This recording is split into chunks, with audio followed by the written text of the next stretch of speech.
I experienced this at the age of 19. It was late at night and I was driving home alone after leaving a party a few towns over. The highway was deserted at nearly 2:30 a.m. I discovered my gas tank was nearly empty after 20 minutes of driving. Fortunately, I noticed a tiny Circle K sign illuminated in the distance. It was the only choice, but it had an old, dilapidated appearance. I parked next to one of the pumps after pulling into the lot. It was empty. I couldn't see anyone inside the store, even though the lights were on. In an attempt to get the attendant to come out and assist, I honked my horn once. Still nothing. I got out to pump the gas myself because I was cold, irritated, and running late at that point. At that moment, I felt goosebumps. A big glass window close to the Circle K's front was badly cracked. Someone appeared to have thrown something heavy, perhaps a rock or even a brick. I stopped and gazed at it. A spiderweb pattern of broken glass covered the pane. I felt uneasy. After hurriedly filling up the tank, I locked my car and went inside to take a look. I have no idea why I did. Maybe I wanted to make sure nobody was hurt inside. The bell above the door jingled as I pushed it open, but there was no one at the counter. I called out a quick, "Hello?" but only silence remained. The shelf in one of the snack aisles near the back was overturned, and bags of candy and chips were all over the place. It looked like a struggle had happened. The place wasn't trashed entirely, but just enough to hint something's not right here. I was about to pull out my phone and call 911 when I heard footsteps. A man walked out from the back storage room, dressed in a Circle K uniform. He looked off. His shirt was wrinkled and half untucked. There were sweat marks on his collar and his name tag was missing. He looked tense, as if he wasn't ready for a customer. He smiled at me in this really forced way and said, "Sorry about that. I had to take care of a mess in the back." I tried to act casual and said, "It's okay. I just needed some gas." He nodded and went behind the counter. I asked him if everything was all right, and he laughed nervously. Yeah. Some kids tried to break in earlier. They broke the window and made a mess, but I chased them off. My instinct told me he was lying. His eyes kept shifting toward the back room. As I turned to glance at the door from which he had come, I noticed something unusual. There were two legs just barely visible through the small crack in the door. They were lying completely still on the floor. The shoes were pointed upwards. I tried not to react, awkwardly smiling. I informed him that I needed to use the bathroom. He paused for a moment to think, then nodded in response. With trembling hands, I took out my phone and locked the bathroom door after entering. I whispered everything I saw to 911. I told them about the body in the back room, the strange guy, the shelf, and the broken window. The dispatcher informed me that officers were already on their way and advised me to remain locked in the restroom. I spent what seemed like an eternity inside. I heard the man breathing heavily as he passed the door at one point. Perhaps he was aware that I had seen too much. I remained silent and held my breath. 10 minutes or so later, I heard police sirens outside. The front doors exploded open. I heard shouts and footsteps, then a loud crash that resembled a tackle. A few minutes later, a police officer knocked on the bathroom door. I opened it and saw two officers waiting for me. One let me outside, while the other stayed in to secure the scene. It turns out the guy wasn't a Circle K employee. He was a known criminal with a record of break-ins and robberies. According to the officers, he had walked into the store less than 10 minutes before I got there and had gotten into an argument with the real clerk, who was just a 22-year-old guy working the night shift. Things escalated and he stabbed him during the struggle. The cops said if I had come in just a few minutes earlier, I might have walked in while it was happening, or worse, been part of it. They found the clerk's body in the storage room. The guy had tried to hide it, but hadn't gotten the chance before I arrived. He was probably going to clean up the scene and take the cash before disappearing. To this day, I can't stop thinking about how close I came to dying. I still drive that same highway sometimes, but no matter what, I make sure I fill up before I leave, and I never stop at that Circle K again. On a rainy Thursday night, I was working my usual shift at Circle K. This place was just off the highway, with an empty road on one side and woods on the other. Most nights around this time, I barely see any customers, just the occasional trucker or someone grabbing a drink on their drive home. I was standing behind the counter, restocking some gum packs, when the front door slammed open. As I turned back, I noticed a girl standing barefoot, completely drenched from head to toe. She had a small cut on her forehead and hair uprooted in places on her head. She appeared to be around 16 or 17 years old and was panting continuously, as if she were having difficulty breathing.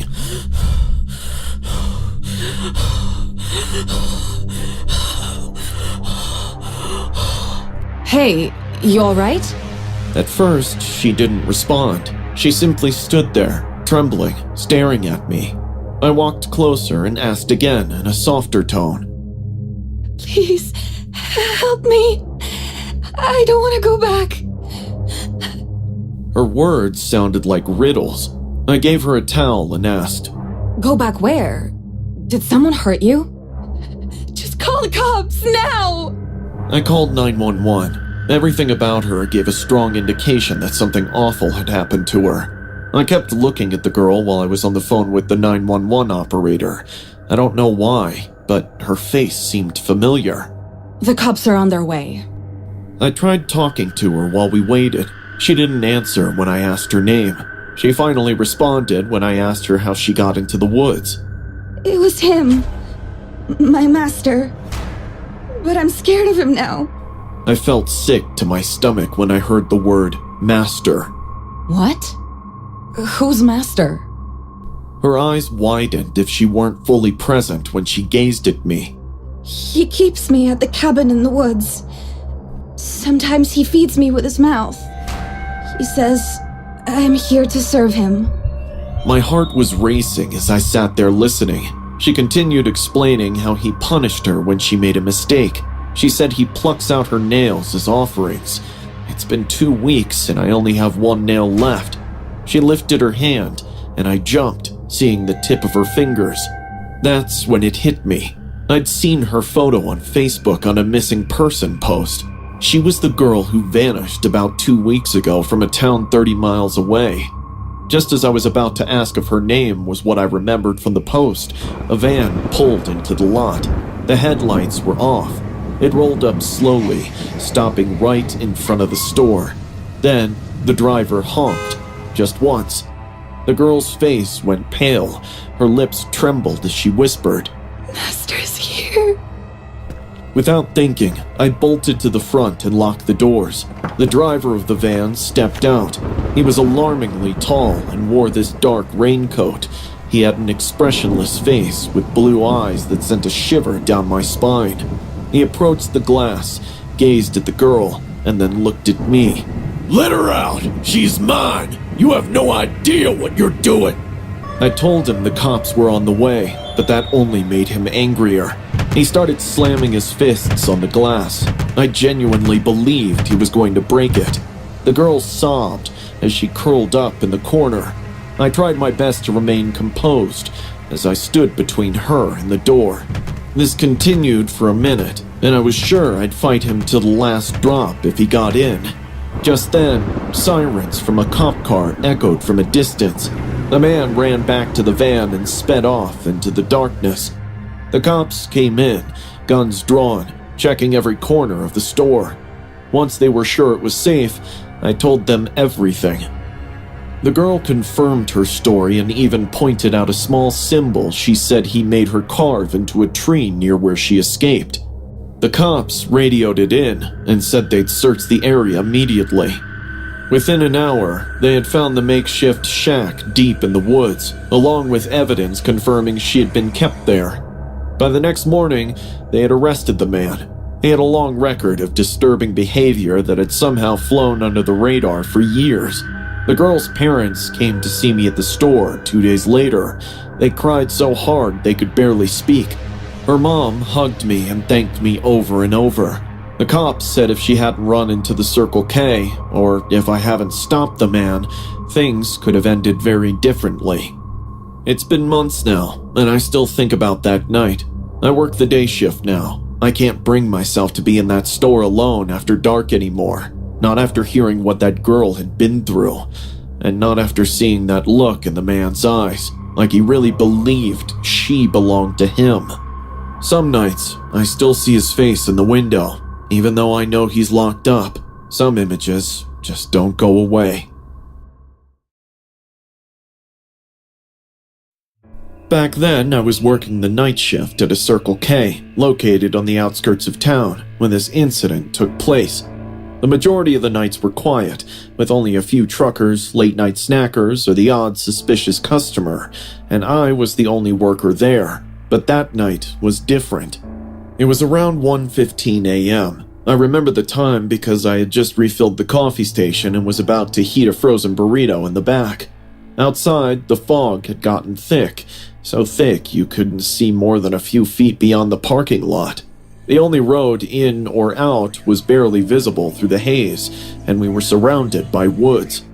I was halfway through a soda when I saw a man coming out of the fog. He was walking slowly. He didn't even have a flashlight. He came from the side of the store where there was nothing but trees. He wore a thin jacket that didn't seem nearly warm enough for the cold, wet air. What unsettled me the most was his face. He had a wide, unnatural smile that never went away. He appeared to be in his mid-40s and had a slight baldness on the top of his head. Under the fluorescent lights, his pale skin looked gray, almost like a corpse. Without hesitation, he opened the door and stepped inside. A rush of damp, cold air flew in as the automatic door slid open. He remained silent for a few seconds, oddly scanning the store. I greeted him as I usually do. "Hey there, let me know if you need anything." He totally ignored me without saying a single word and began walking through the aisles, never picking anything up. But he kept stopping at the security mirrors, those convex mirrors we have in the corners of the ceiling. He would stand underneath one and just stare into it. Initially, I suspected that he might be under the influence of drugs or experiencing a mental health issue. I've seen plenty of customers like that over the years. Searching the store for quite some time, he finally made his way up to the counter. I kept a close eye on him just in case. Without a word, he took out a crumpled dollar bill and slammed it against the counter. He pointed to a stick of gum from the little box we keep by the register and said, "I'll take one of these." I tried to be normal as I rang it up. He simply stood there and watched me. Then, all of a sudden, he took a hard bite out of his own lower lip. The squishy sound made my skin crawl. Blood began to trickle down his chin, yet he continued to smile. His smile widened the more he bled. Using his bloodied fingers, he took the stick of gum, opened it, put it in his mouth, and chewed it softly. His eyes rolled up in a sick pleasure as he continued chewing. Seeing me look at him with shock and disgust, he spoke for the first time as if he hadn't spoken in days. "I like my flavor of gum better," and started laughing.